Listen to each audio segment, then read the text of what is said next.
Lesson 4. Now let's see how the pseudocode algorithm is translated into a SCADE One model. We start with the root operator of the model, which is the A* operator. When we open the operator, we can see the following elements. At the top, the interface and the local variables are displayed. We see our defined structure used as type for the input A* field in. We see also an input defining the accessibility of the array, and the start and end position are defined. On the output side, we have our structure again, including the path information, and we have a flag indicating if we have found a valid path or not. In the variable section, you can find the local lopen variable, which is used to store the open list. In the center of the screen, we can of course see the design itself. When we now look at the pseudocode, we can directly identify what is implemented in the design. At first, the open flag of our A* structure at the starting position is set to true by using the with operator. Then a link to the starting position to the open list is added at index 0, also using the with operator. Here you can see one new feature of SCADE One. The with operator is now capable of handling more than only one element at the same time. The last part of this operator is the new forward block implementing the loop of the algorithm. The forward block is an additional way of implementing for loops in SCADE One.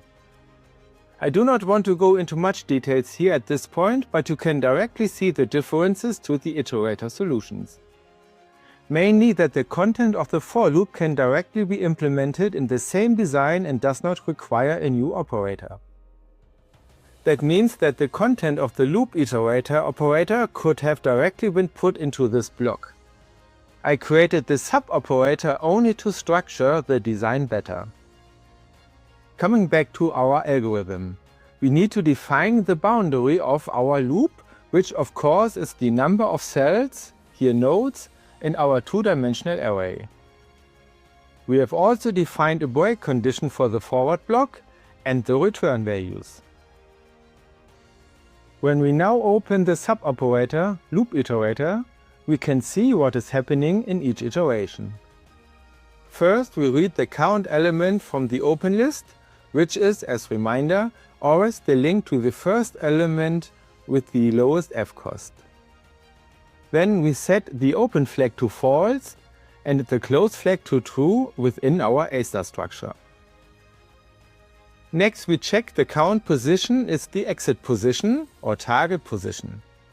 Here you can see another check which is not part of the pseudocode. It is a check that calculates if there are no more neighbors available, meaning that the target cannot be reached due to too many obstacles. And with our implementation, that is the case when the current index position of the open list is equal to the index pointing to the last entry of the list. The part for each neighbor of the current node, another forward block has been used. The boundary of that for loop is of course the maximum number of possible neighbors for each node, in our case 4. You can also see that the new forward block offers the option to directly iterate over other arrays of the same size.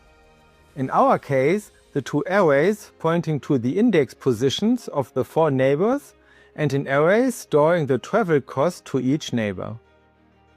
Inside the forward block, you can see that a new sub-operator is called with name neighbor, which we will open now. This operator consists of 2 design parts. First, we look at the part implementing the next 3 lines of the pseudocode. First, we check if the current neighbor is closed, which is simply looking at the close flag of that node. In order to read the close flag, the new anonymous operator has been used. With this operator, among other things, lambda functions can be implemented in SCADE One, which are displayed with the lambda symbol at the top left corner of the operator. The activation block is now checking the neighbor is closed variable. If false, the next check of the pseudocode is being performed.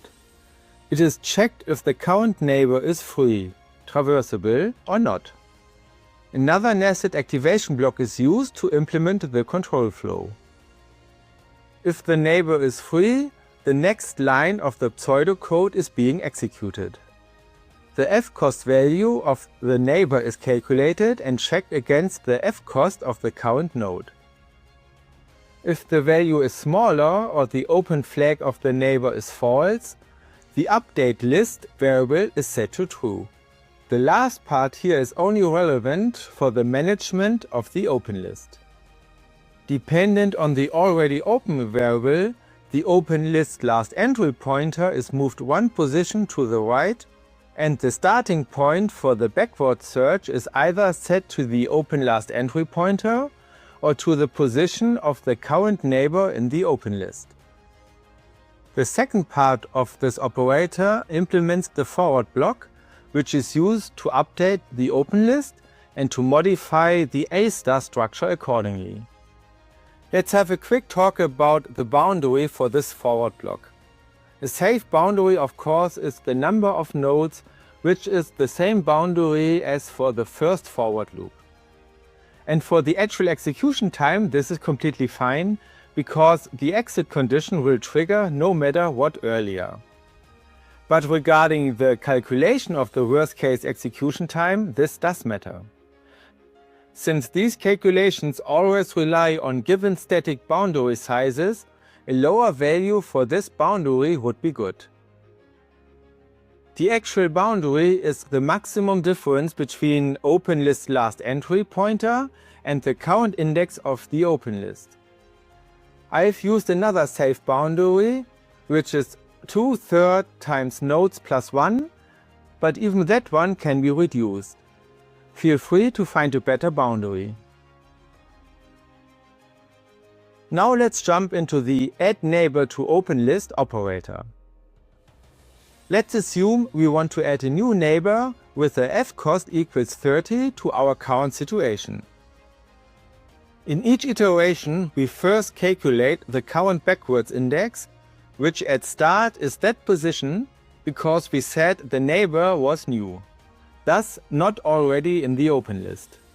We then read the left value from that position from the open list. With that value, we read the fcost from the A* structure, in our case 34. Then we compare the two fcost and see that the left fcost is greater than 30. That means the cont value becomes true. Note, the other two checks manage the upper and lower boundary of the array. Cont equals true means we have not found the new position of the new neighbor yet, and we need to shift the left value one position to the right and update the link in the A* structure to the new position in the open list. All these actions are done in these parts. In the second iteration, we have the same situation.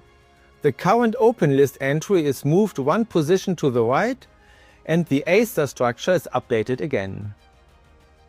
In the third iteration, we now have the situation that the fcost of the left neighbor is 28, therefore smaller. That means we have found the position where to add the new neighbor. The cont variable becomes false, and now the other cases are being executed. The position of the new neighbor is added to the open list, and the A* structure is updated at the current position.